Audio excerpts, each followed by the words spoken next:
Hi, thank you very much, and thank you for coming tonight. I have a few questions. The first is back to what this gentleman said about the Congressional Budget Office and the numbers they came up with. And my first question to you is, would you have voted for this bill if the CBO came out and said that it would not, in fact, lower the deficit, but would have, in fact, raised the deficit? That's my first question. And I will preface that, or will subsequently say about that, is that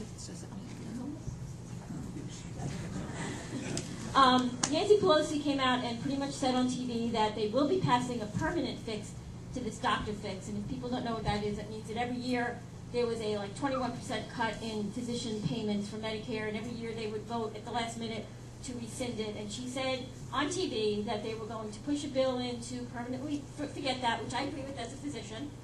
But that was conveniently not put into the numbers, into the CBO. Instead, the student loan program that all of a sudden is raising all this money was put in. How convenient. I would really like to know how many of the congressmen would not have voted for this if it said it lowered, in fact, raised the deficit and not lowered it. And anyone who believes that anything government runs is ever efficient and that the numbers that are projected are ever true is really naive, because we all know that it never works out that way. Medicare. Amen. All I want is post office phone by days. Let's look at the programs that Medicare that runs by the government. Post office, bankrupt. Social Security paid out more this year than it brought in. Medicare, bankrupt. And they talk about, oh, we're going to find all this fraud in Medicare and save all this money. Well, why hasn't it been done up to now? And why can't that money be used to lower the deficit? I guess what I'm saying here is that I'm sick and tired of the government thinking they can handle all our problems efficiently and not run up debts even more. And as a person who was going to pay more in taxes, I would have agreed, I'd be very happy to pay those taxes if it went to lowering the deficit, because that would be good for the health of our country. And my final question to you is, how come there is no medical malpractice tort reform in this bill? And you can say, all right. Your answer is going to be, oh, they said that the amount that that's going to save is going to be very minuscule. It's not. As a physician, I will tell you, tomorrow they could save millions of dollars if they do this. We order millions of tests, millions of dollars of tests every day because we're afraid of malpractice. This is not in there because the trial lawyers of America are big contributors to Democratic The Velvin. Thank you. I'm going to try to keep track of all those questions. All right. Okay. Well done. First of all, let me say that I heard what you said about the government. I would say that if you think about some of the government programs like the military, I hope you would agree with me that's the best in the world and that the government has run it very well. Thank you. I would also say that if you travel the interstate, the federal interstate, and the money for that, you would see that it runs very well, the highway system. I would also say that it is so unusual if you don't get your Social Security check. It's so reliable that people go to the newspaper and it gets covered in a story because it runs well. I would also point out, and I will take a minute to say that Social Security could be taken care of right now if they would make one change, which I support. It's not particularly popular, but people who earn $40,000 or $50,000 or $70,000 pay on every single dollar. And at $104,000, people stop paying above that. And I think that's not fair. I think that every American should have to pay on the dollar after $104,000. Why would somebody who has less money have to pay on every single dollar, and people who have more money don't? And that would put me in that, paying more. I think that, and that would take care of that. But Social Security runs very efficiently, very efficiently. I would also say that Medicare, now we know there's waste and fraud in there, but this gentleman indicated that you've been pretty happy with Medicare. And right, and most people are. Most people are very happy with Medicare. So, and we have the healthiest generation, seniors ever in history. And that's because they have had Medicare. Now, not everything is run well, but I would also say that the country's under new management, and it is getting better. And the deficit quadrupled. You can agree, or disagree, but I will tell you that there's much more emphasis now on making sure, for example, that we find the fraud, and you're right about the testing and all the rest of it, and that we look at that and try to take care of those problems there, and that they are looking at everything in, and I know this because I'm there, about where you can find money, where you can close loopholes. They closed a loophole in that health care bill. Now, let's also talk about what you said about why is the education in the health care bill. It's not. It's in the Reconciliation Act, but those are two separate. Now, the reason, both of those, when we voted in the budget, both of those we put in could be settled by reconciliation, and that's what we did. But you're right, those were two separate. Now, tort reform is in there, but not enough. Not enough. And I think that we do need to do more there, okay? But yes, I can, as a matter of fact.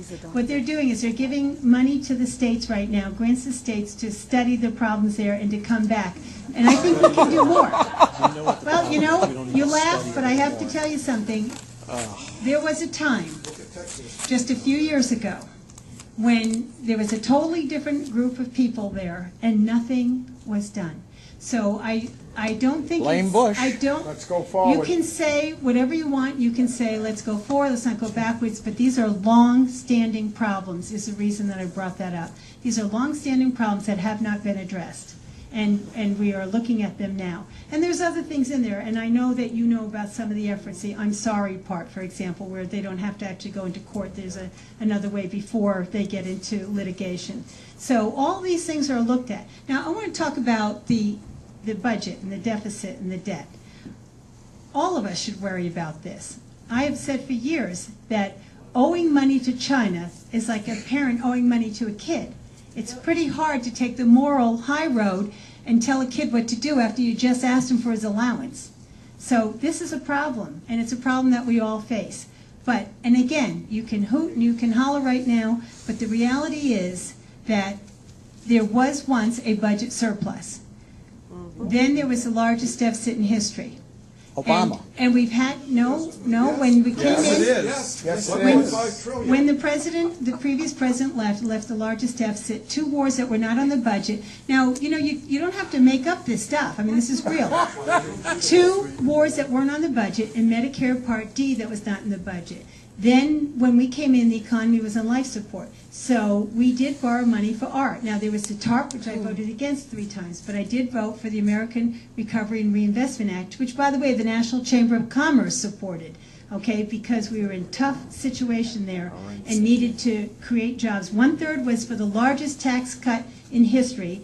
1/3 was for infrastructure. And this is important for people to know where this money is.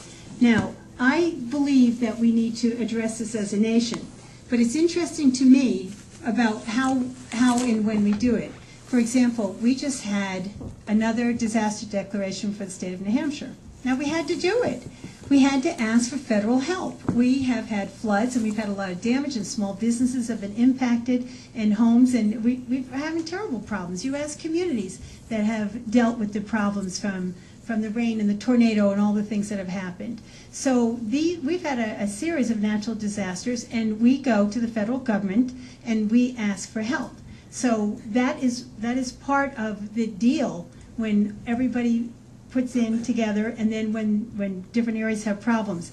But it doesn't mean that we can't do better and that we must do better. So I put my name on a bill that Representative Cooper put out, and it called for a bipartisan deficit reduction commission, and I supported that. We didn't bring it to a vote. The Senate was working on it, and in the Senate, what happened was they thought they had the votes, and at the last minute, 7 Republicans backed out, and so it wasn't passed. Now, the left didn't like this bill, and the right didn't like this bill, and that's what you saw, because everybody had their area where they thought should be untouchable, and they didn't want to get involved in anything there. So now the president has put together his own, getting names from the different groups there, and they'll have a bipartisan deficit reduction commission. I think it's essential. I think we have to do it. But understand that while they work on all that, there are still bills to be paid. There are still commitments to be made. There are still problems that are plaguing this country. We still have to create jobs. We still have a lot of work to do. So we got ourselves in this mess, and it took some time, and it's going to take some time to get out. I tell people that if you go to a hospital and there's a broken leg, you have every right to think that the doctor's going to treat your broken leg, that you're going to have a short-term rehab, and that you'll be fine. But when the economy came in on life support, then you have to expect that it's going to take some time. The recovery is going to take time. So everybody, by the way, has a role to play in this. It's not just one party or the other, and it frankly isn't just members of Congress versus everybody else. If you look, and it does make me smile at times, because I have met with many different groups who say they're very concerned about the deficit, they're concerned about this, concerned about that. Now, we need help with our project. And so all of us are going to have to make some very tough decisions about what we can do with that in order to drop that, and how we can, keep the economy going and growing. So there are problems, no question about it. There are very deep financial problems and other concerns as well. So I hear what you say. I don't agree with everything, but I certainly recognize, where you're going, what you said. Thank you.